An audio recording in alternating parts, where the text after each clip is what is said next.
just raise your hand. Okay. That says a lot about Jennifer, and it says a lot about y'all, that y'all would care to come out on a horrible night to hear her story. Just a little bit of a backup for those of you that are not aware.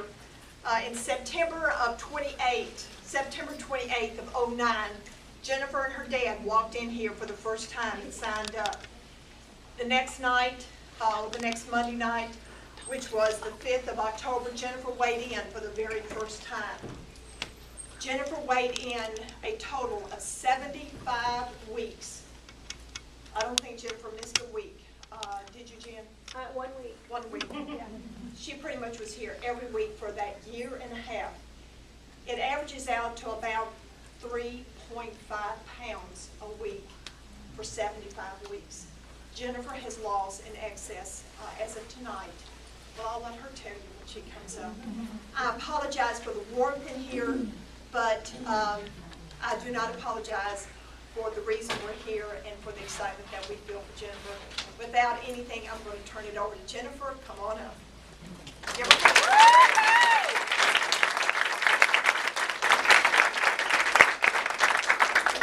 Before the meeting begins, I'm going to go ahead. Jennifer, as of tonight, she's gone through her 6 weeks of maintenance. She is now an official lifetime member of Weight Watchers. It's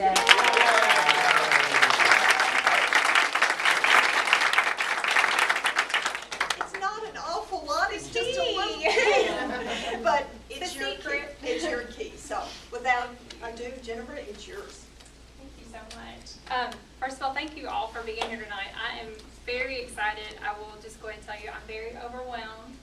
And so there will probably be moments that I might get a little choked up because this is just this has been a journey, definitely. And the journey began on September the 12th. Well, you know what? Really, the journey began the day I was born. So we won't go through all of it. But just to let you know, a lot of people have asked, have I always been overweight? And the answer is yes. I've grown up always being a plump child, pleasantly plump. And for the most part, throughout I didn't really think it didn't really hold me back. I tried not to let it hold me back, put it that way. Tried to have a good attitude, try to be, upbeat and positive, just about life because I had a good life. But there were moments that I remember as I was growing up where it was an issue. I think one of the first times it really became real to me as an issue was probably, I don't know if you guys looked up here, but I loved to dance. That was my big thing. From the age of 3, I took ballet, jazz, and tap, and gymnastics, and that was just, it's really where I came alive because I loved it. When I was probably about 9 or 10, our group was doing Nutcracker, and I couldn't be in the Nutcracker because they didn't have a costume to fit me. And so that was hard. And then when it was time to move in ballet from regular shoes to be on point shoes, they kind of delicately told me that my ankles weren't strong enough to handle, which meant I weighed too much to be able to go on point. And so those were moments in my life that kind of, I don't know, in your heart, I think sometimes they kind of just leave a little chip. Things that you just kind of remember that stick in your mind. And as I went through high school, I had a lot of friends, but there were times that I missed out. I didn't go to homecoming or prom or any of those kinds of things because I was, frankly, probably the largest girl that went to the school. And through college and that kind of thing, I just continued to gain weight. But like I said, for the most part, I didn't feel like it held me back. And then I remember when I was 31, I went to Haiti for the first time on a mission trip, and I was really excited about going. I really felt like God had called me to go there and to minister in Haiti and just to be a part of their culture and things like that. And the thing that got me the most the whole time I was there was that the Haitian people couldn't get past how much I weighed, how big I was. That was the thing they all wanted to talk about. And so at that point, besides the fact I had to pay for 2 airline seats and I didn't have a seatbelt that fit me and that kind of things. I mean, that kind of stuff I was kind of used to, but that was kind of a point in my life where I said, well, it's just not something I can do anymore. That's not, if, I felt like I was going to be called to do something like that, I just couldn't do it because my weight was too much. And then, in 2007, God blessed me with a beautiful daughter that I was able to eventually adopt. She came to me as a foster child, and I was able to adopt her. And as she became a part of my life, I started realizing things that I was a mom, and I had a responsibility.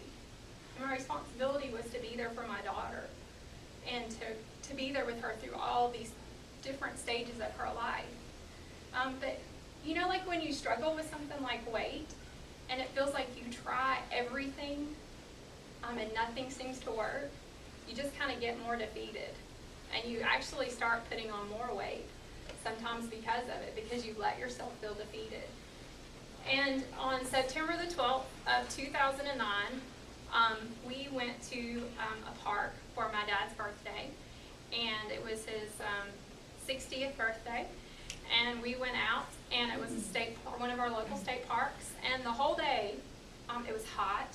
It was in September, and it was hot, and I was overweight. I'm just going to be very honest with you guys. I weighed over 400 pounds. And when you weigh that much, you are hot all the time. I don't care if it's 30 degrees outside. I'm sweating, And so it was probably in the 90s, and I was hot, and I was tired, and my daughter kept wanting me to do stuff. She kept wanting me to go play on the playground, or go take a walk with her, or go just do anything, just to be a part of her life. And I was so tired, and I just sat in a chair on the side, and this is me right there. And these are the jeans that I wore that day that now wrap.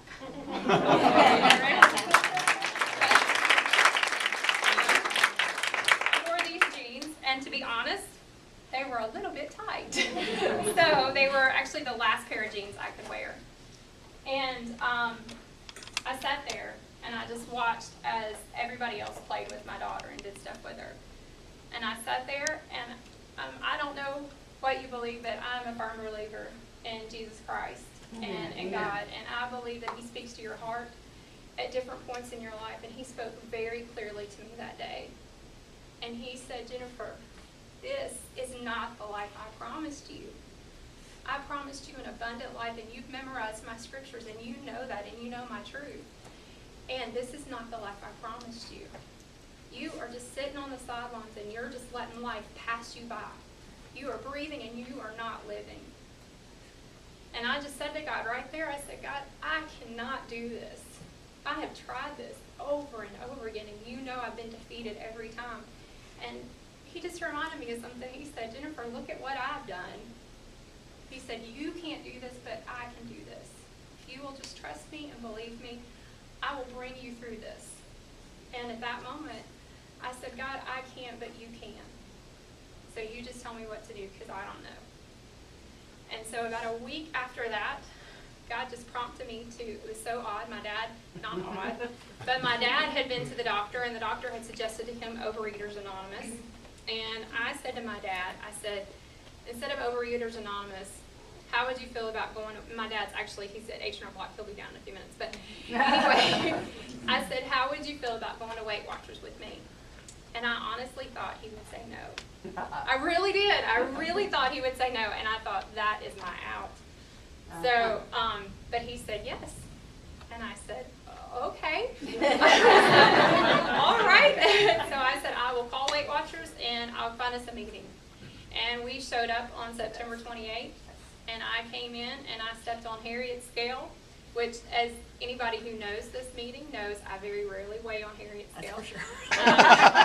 Because it's a little bit jinxed for me. But it hasn't been the last time, so there you go. But anyway, I weighed on Harriet's scale, and I'll be honest, when I stepped on the scale, I did not know how much I weighed.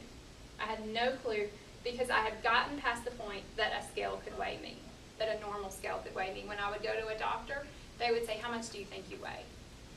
And I would always say, oh, I don't know. And I would just guesstimate. And I was guesstimating really low. And so I stepped on the scale, and she wrote that number down, and I really thought I'd break down in tears right there. I thought, oh my gosh, how did I get this big? And I know how I got this big. I love to eat. And it became a comfort to me, and that's what I use as my comfort. And I thought, okay, I'm not going to focus on that big number. I've got a lot to lose. And if I focus on that big number, I will never get past the first pound. And so I decided right then and there, the very first week, the only thing I was going to do, I was going to track my food. I was going to count my points and track my food.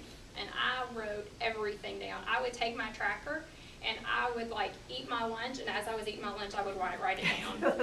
And as I ate my breakfast and my snacks and my dinner, like I would bring it out at the dinner table. We would go to restaurants. I would open it at a restaurant. I mean, I'll probably embarrass people that I would be like, okay, how much is that? You know, how much can I, you know, what can I do? So the first week I came back, weighed in, and I'd lost 6.4 pounds.